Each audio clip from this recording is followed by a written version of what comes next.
ahead. my Please go ahead. my name is RFCM. I'm a final year BTech student in information technology at St. Thomas College of Engineering and Technology. I have built a new classifier, which is very different from the normal classifiers we see in machine learning, and it has a trick up its sleeve that I'll go into detail in a bit. And let's just go into it with a quick tidbit that it has 100% accuracy on the iris dataset and almost about 94% accuracy in the Wisconsin breast cancer dataset. Why I chose those data sets, how I got to that accuracy, we will discover that as we go along into the presentation. So, what is the problem? What is the problem with classic and the popular classifiers in ML? It is that they cannot recognize stray data points. Now, what is a stray data point? It is essentially a data point that is not relevant to the context of the problem. If we have trained a classifier on the Wisconsin breast cancer data set, and now somehow none the classifier is trained and all, and then we feed the classifier a data point which has the same dimensions as the Wisconsin breast cancer data set, but actually it is from maybe an employee payroll data set. Our classifier will not know the difference between the two data points because they have the same dimensions, and it will classify that employee payroll data set point. The classification will be weak, but it will nevertheless say whether that employee payroll data set point is a malignant or benign point, which doesn't make sense. Now, second problem is scalability is a problem. We have often seen that classifiers, uh, generally, some classifiers designed for and they work well on data sets, general purpose data set that are not of very high dimensions. But as the dimensionality of the data set increases manifold. If you consider Facebook data set, which is hundreds and thousands of dimensions, okay, there the same algorithm cannot scale up to that level of dimensionality, right? The third problem is feature space optimization. It has to be done beforehand. We often have to hand engineer features, and even after hand engineering features, we have to select the most relevant features for our classifiers. Doing that, we have seen that it is experience. It is common place experience in the ML community that that accuracy increases after feature space optimization. And the last problem, it is probably the one of the most important problems that is plaguing everyone in the machine learning and AI community all over, is the lack of robustness. Apart from neural networks, some specific neural networks, there are very few algorithms that can actually adapt to the ever changing problems in the real world environment. Sometimes new features get added, sometimes features get deducted from the feature space, and then all of a sudden we have to retrain the entire algorithm to fit to that new data set, which is very tedious, time consuming, and costly, of course. So what is the initiative? Now our initiative is of course, to try to solve these problems with this approach, right? So what have we done? We have built a lightweight classifier. I have built a lightweight classifier without compromising on the three things that I mentioned here: robustness, performance, and scalability. I call this classifier RFCM, which is a representation-based fuzzy classification machine, and it is inherently capable to detect stray data points. Right. So in the name, of course, you can see these two words, representation-based and fuzzy. These two words actually hint towards the heart of this algorithm, how this algorithm is different from most other algorithms out there. So first step would be to re-envisioning what a class is. Here I have envisioned the class to have a personality of its own. The various aspects of the personality are the nature of the features in our data set in that class. This sounds intuitive, but somehow not precise and vague. So mathematically, what I can say is, if we consider if the same feature, okay, the same feature in class 1 will not follow the same distribution in class 2. The same feature, in there are two classes, class 1 and class 2. The same feature in class 1 will have a different distribution than the one in class 2. This is the initial idea, and how do we build up from this? We go on to a concept which is new, and that I have introduced, which using the notion of distributions, we go on to generalize it by introducing the concept of class representations, representing a class. This method approximates the features in a class using the Gaussian distribution. Why a Gaussian distribution? It's detailed in the paper, but I cannot go into that depth over here. So let's proceed on. So if there be say three features f1, f2, and f3 in the data set, and then hence in each class, the collection of three Gaussians g1, g2, g3 approximating the three features forms the class representation of that class. And class representations for all the classes need to be constructed. So after this has been done, each class, if there be two classes, if it's a binary classification problem, if there be two classes, then each class has three Gaussians, okay, the representing the three features, and that collection of three Gaussians is the class representation of that class. Now the main thing that we come on to classification. Using the Gaussian membership function on the class representation of a class, we estimate how strongly a data point belongs to a class by computing the mean of the membership values of each feature of the data point in the corresponding feature distribution of the class representation. If the mean is greater than a threshold, which is a hyperparameter of the model, we assign the data point to that class. After doing this for all the classes, if we find none of the respective means are greater than th, the threshold, the data point is labeled stray. So you can see that it is inbuilt into the classifier how to detect a stray data point, how to assign a class to a just following the methodology of assigning a point to a particular class. It can also say whether the data point belongs to a class belongs to any of the classes or not. The methodology is like that. So now another part, like the feature optimization. The optimizer and feature selection are all baked into one in this classifier. And if two class representations produce the same membership values, it creates a problem.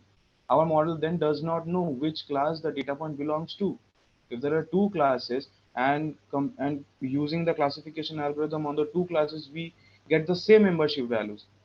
Like the strength of how strongly the data point belongs to both the classes is the same, then we don't know how which class the point actually belongs to.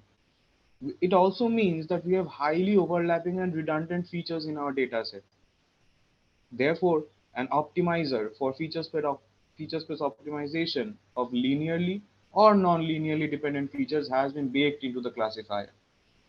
Here, a binary particle swarm optimizer has been used for its better rate of convergence, of course, but any other optimizer can be used. This was globally available using the PySwarm's library, and of course, it's faster compared to others. But Kaku search, BAT algorithm, we don't. I would personally say that don't you if you are going to replicate this in the near future, don't use genetic algorithms because it increases the complexity of the model to such a degree that uh, you know, it defeats the purpose of this model being lightweight. So PSO, BAT, Kaku search, these are good algorithms to choose for the optimizer that is baked into this classifier. Another important hyperparameter of the model is the K factor. It is not essential to the main idea of the classifier, but it helps to increase the performance, improve performance. Unlike I have seen, because I have used logistic regression, SVM, the other ensemble classifiers on both these data sets that I've used over here, the Iris and the Wisconsin breast cancer data set. Never I have seen an algorithm reach 100% accuracy. Okay, but this thing did, and you can say that 100% accuracy it's overfitting, right? I'll go on to a little bit depth later on, like why overfitting doesn't come into the picture over here. Okay. So, what is the K factor? It is introduced to scale the variance or the standard deviation. How does it do so? Okay, I think there's been a goof up over here. Sorry, supposed to be. The pictures are not visible. Um, just give me a bit. Pictures over here.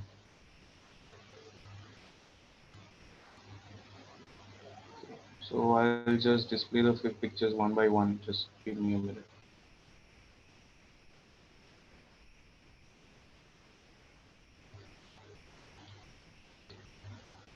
So the pictures that were initially there, I'm just displaying them separately. Uh, this is an ideal Gaussian distribution function, right? Okay, and over here you can see over this is the median of the feature f. This is the feature distribution, the ideal Gaussian feature distribution that the classifier is going to compute at first, and we are considering this range of values, and we are actually considering the range of values that are mean minus 3 sigma on either side of the median. We are going to consider that range of values for to evaluate the membership, to get the membership values. What you can see from this Gaussian distribution is that the membership values range from 0.0 to 1.0. It's a huge range. It's a huge range, right, for the membership value, for the thresholds actually to be. And but if we scale the variance or the standard deviation, which one to scale, which produces better result, is detailed in the paper. But if we scale the variance or the standard deviation, we can see that the range condenses to 0.4 to 1.0. This is still more. This is still doable because the minimum threshold that the model induces by itself is 0.4, which is better than 0.0 definitely. And you can see that for the same data points now, we have gone to a threshold of 0.71 instead of 0.36. So the confidence with which the model predicts or predicts a particular classification or does a particular classification of a data point doubles just by scaling the variance or the standard deviation. Okay, so therefore this is an import. So the K factor is an important hyperparameter of the model definitely, because it helps to make the classification more and more confident. Okay, but again I would like to mention over here that uh, it is not what can I say, essential to the main idea of the model, of the algorithm. Now, for experimentations, as I have said, we have used the IRIS dataset and the Wisconsin breast cancer dataset. The IRIS dataset is a good representation of the machine learning datasets found in the real world. It poses some challenge for having both linearly and non-linearly separable classes. Now, in order to do some really cool classification on the iris dataset, I have seen some papers actually where people have trained very small neural networks and multi-layer perceptron neural networks on the iris dataset, but well, people have tried to do it, but they weren't that successful. But my model does, it can, simply because it is based on a philosophy different, which is very different from the principal philosophy of machine learning. Okay. And then the Wisconsin breast cancer dataset is a very popular high dimensional dataset that can test the performance of the model for high dimensional data. Like it can test that part, the optimization part of the model, where the feature space optimization, reducing the number of features, selecting only the relevant features is important. It can test that part, and the iris data set can uh, test the part where the capabilities of the model in terms of linearly separable data and non-linearly separable data is concerned. So I believe that testing my model on both of these data sets together would give us a good idea as to the overall performance of the model.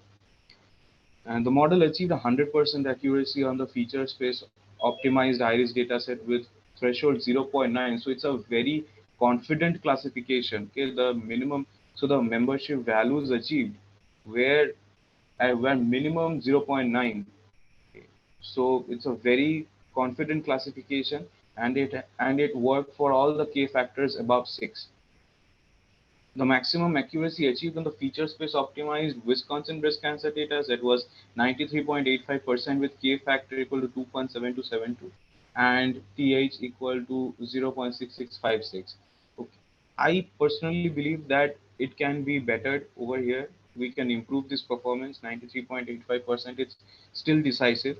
We can make decisions based on this kind of accuracy. It's a good score, but I personally believe it can improve even further, because the particle swarm optimizer, although it does well in feature selection, there is scope for improvement, right? I got this idea by studying a bit of literature in optimization, in nature inspired optimization. And so people are still working on it with better optimizers. The feature selection will better over time, and accordingly, this will also increase. This accuracy will also increase. Now, lastly, the capability of the model to detect stray data points when dummy data points of the same dimensions as the dataset sampled from a uniform random distribution were fed to the model is absolute. The certainty of stray data point of detection of RFCM is 1. It will always detect. I have personally tested it with both dummy data points that are similar to the Iris dataset and the Wisconsin breast cancer dataset. I have sampled similar looking data points from a uniform random distribution. I fed it to the model, fed it to the different models trained on the different data sets. And in both the cases, the stray point detection certainty was 1, always. It detects stray data points with absolute certainty. Yeah. So in conclusion, we can first of all say that RFCM has decisive classification quality capabilities. RFCM has the inherent capability to detect stray data points. Of course, it has. RFCM is robust. Why? Because addition or deduction of features does not require extensive computations and time to refit the model. Only a few subroutine calls are enough. Why I say it does not need to refit the model? Because it does not fit the model in the first place. Okay. Only it builds approximate feature distributions of the classes. It does not fit the model in any way. It does not try to fit the data. It tries to represent the data. The model is scalable for having an optimizer baked into it. This also makes the model a bit slow and not as lightweight as I would like, but it's essential to the model, as we have seen a bit before in the presentation. Now, for the same reason, the silver lining is it is seldom affected by the curse of dimensionality. If the feature selection is done properly, the curse of dimensionality can be avoided. Now, lastly, and probably the most curious question of all, why doesn't it overfit even after having 100% accuracy? Because it is not based on the general philosophy of machine learning, in that it is not a function approximator. RFCM is based on the idea of representation. Now, it is absurd to think about over-representing a class, is it not? You cannot over-represent a class. A distribution cannot be overfed to the data. A Gaussian distribution has constant features, the mean and the standard deviation or the variance. Once you get that from the data, the distribution is there. It cannot overfit the data anymore, right? So it gets away that overfitting fiasco by actually from the ground up, okay, because it is not based on fitting the data, fitting the model to the data. uh, Now, for future work, the lack of more hyperparameters and learnable parameters, also strength of the model, because it makes it flexible and lightweight. Effective ways of parameterizing the model is also worth looking into, because uh, including more learnable features or more user control into the model makes the model be more applicable in different situations. Okay, as of now, I have only tested it with numerical data, which is somewhat clean and whatnot, and that's why I kind of also used it. But for I don't know how this model is going to perform in categorical data. How is it going to recognize data with one-hot encoding and whatnot? Okay. So that's worth looking into. So effective ways of parameterizing the model is also worth looking into. Faster optimizers are required that can deliver better feature selection performance. As I have said earlier, I personally believe that the performance on the Wisconsin breast cancer dataset can increase even more with better optimizers. So, and these are some of the references that I have used. So, Thank you.